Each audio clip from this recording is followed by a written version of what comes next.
Welcome to the greenhouse today. I want to do just a quick walkthrough of late March and show you what things are looking like in March. So I also want to show you and just point out things that we're actually eating right now. So what is edible right now in March? We have had an extremely cloudy winter this year. We've had more snow than other years. The locals say that this is the most snowfall they've ever had in Elko County, Nevada, which is where we are. So let's just do a walk around but keep in mind, the plants have not grown as fast this year as last year.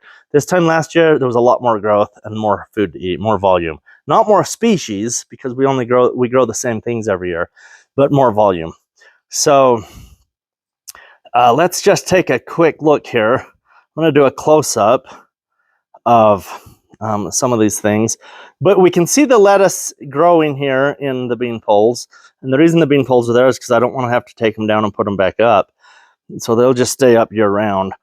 And the lettuce, we have been harvesting from this lettuce for through January and February, and then the shallot greens here, and they are really doing well. I'm loving the shallot greens. They make a fantastic green onion. So we just pull the leaves off and we eat those. So that has been a really, really fun thing to do. The lettuce over here, this is the lettuce we planted during boot camp, the winter boot camp that happened in January. And so for those of you who came to that, you will recognize this lettuce. We planted these plugs in here. And these guys, it's interesting because these are nice, big, beautiful heads of lettuce. I want to show you, just point out a couple of the details, you know. You can ignore the irrigation line that's coiled up there. I just had to throw it out of the way. But these are doing very good.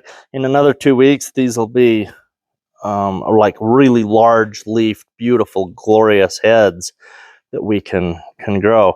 Now I want to just come over here and show you the compost that we put down to start a brand new garden. And the lettuces over here are not quite as big. This one in the camera right now is probably the biggest one. I'm going to zoom back out so that you can see how mostly what we're seeing right now, you're seeing the compost on the ground. And so take a mental picture of that, and we're going to compare it over here, where mostly what we're seeing here is leaves. Leaves are reaching out, they're starting to touch each other. So our leaf coverage is really well. So what is the difference? The difference is, this is a soil that I've been working with to get to a point of functioning. This is a functioning soil over here, and this one just started with a pure compost. So this one is good. We put down the cardboard to stop the weeds, and then we put on a good 6-8 inches of compost on top.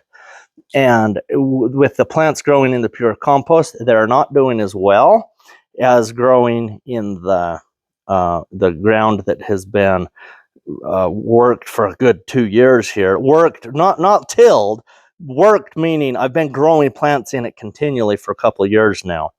And this has had a lot of different plants growing in it. It's been inoculated 5 or 6 times a year with a compost extract, and it has had compost put on top, about 1 inch of compost a year. This has had a 1 inch of compost put on here total. Right here where this is growing, and it's working very well. It's doing really good. So let's move on. This is the garlic that we planted during boot camp, and we planted it in January. Too late to plant garlic normally, but in this climate, in the greenhouse, this garlic was growing really well. And then we put a few of the lettuces in here, intermingled with the garlic, and they're both doing extremely well. That lettuce is about as beautiful a lettuce as I think anybody could ever grow. That is fantastic, wonderful lettuce growing in nearly a pure compost, but that compost has been there through 3 crops now. This is the 3rd crop. The first crop was last spring. We had this type of stuff in it, and it didn't grow as well. It was more like what I just showed you, which was over here. where they're not doing as well. They are growing and they're fine, but they're not growing as good. And then the next crop that grew in here, last year we had the Scarlet Runner beans growing here that were on these bean poles. This year, this summer, it will be tomatoes will be here. And where I have a lot of weeds growing, more weeds than I want to pick, I put down cardboard. So that's what you see, the random cardboard in here. Inside of the in this bed, we have a multi-planting of a lot of different things. We have kale, collards, and spinach. Oh, the phone.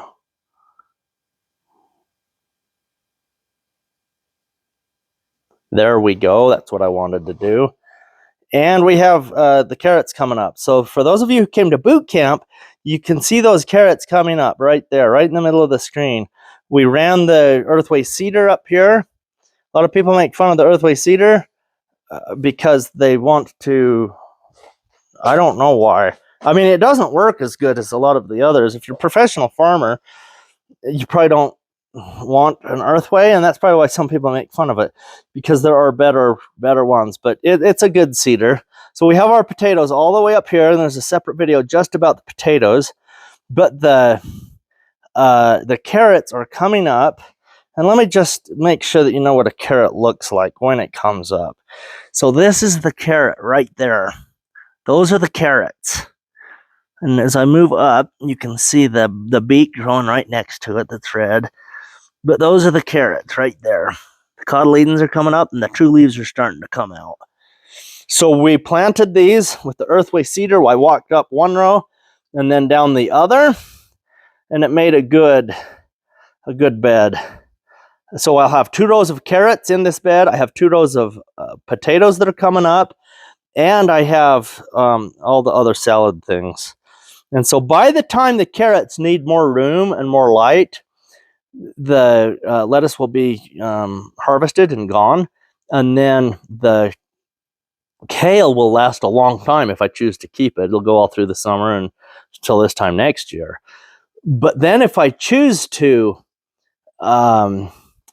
keep it, it could get tall and be here forever. So those are just decisions we have to make. The potatoes are going to grow up, and we may have a shading problem where the potatoes are shading the carrots. But the potatoes are on the outside, extreme outside edges of this bed. And then and you can't really see them coming up yet. They are coming up, but we have to get a close-up of them to show you. But then the carrots are on the inside. And so this is a fun bed. It's a very diverse bed with a lot of stuff happening inside of here. The artichokes are growing very well. Here's a close-up of an artichoke. I have about 6 of these plants in here. I wish I had 100, but it's just not room to have everything you want in here. So here's the kale that I planted last year. For those of you who saw the video of my speech at the Utah, what was it? It was in St. George, Utah. It was the Soil Health in the West conference. These were in a slide that I gave during that speech. And when I gave that speech, they kind of looked like this, but the generation was tiny. They were this size, right there. So there's the little tiny, and that's very small. I'm going to put my finger in here to show you the size of this. So there's my hand in comparison. So this is a little tiny seedling, and there's a leaf that has turned yellow, and it just barely fell off. And once they start turning yellow, they're not really doing anything, so we can remove them. So here's this little tiny seedling. So I have about 30 of these in here to replant for next year, growing among the great big giant ones. So I plant these guys about once a year, and then they grow into these Dr. Seuss looking trees because we harvest the outside leaves. So the outside leaf, like this one right here, So here's this top little funny looking tree. We would pick this off like that, and I would pick off maybe 10 of these, and then and then it's left looking kind of like that one once I get done harvesting. But the winter kale is fantastic to eat. It's not bitter, it's not nasty, it's really very good. I've mentioned in other videos about alfalfa. We did an alfalfa video, and I'm going to do a close-up of this alfalfa right here. So there's the alfalfa that we've been eating through the winter. So I want to get about 400 of those growing in here, because with 400 nice big beautiful plants like that, we could have a lot of food for the microbes, and we have mulch material to put around plants to create a detritus sphere. We have food that can feed chickens this time of year. If you have chickens to feed, the alfalfa is a fantastic thing to have growing, because there's always something that's hungry that needs something to eat. If you got a milk cow, what a great thing to throw her a big, like an armload of that fresh alfalfa every day during the year. That freaks out some people because they say, oh, alfalfa will cause bloat, blah, blah, blah. Alfalfa does not cause bloat if it's grown in a functioning soil. Alfalfa causes bloat in animals if it's grown in soils that have high nitrates, that are like high nitrogen fertilizers that are put on to the land, and your soil's kind of out of balance.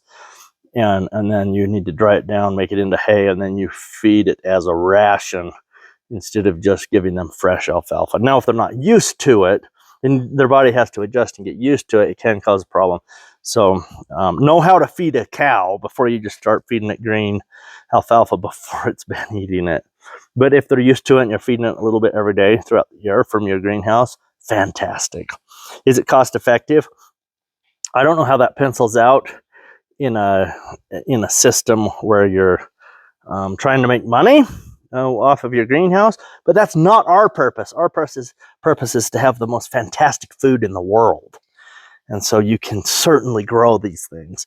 But we got the strawberry bed here on my right, and they are starting to put out new growth this year. On the super cold nights, I have my floating row cover right here, and this is, I have what do I have? I think I have 12 feet of this, so it covers this bed number 2 and 3 and the strawberries on super cold nights. I probably won't cover anything again, because here we are.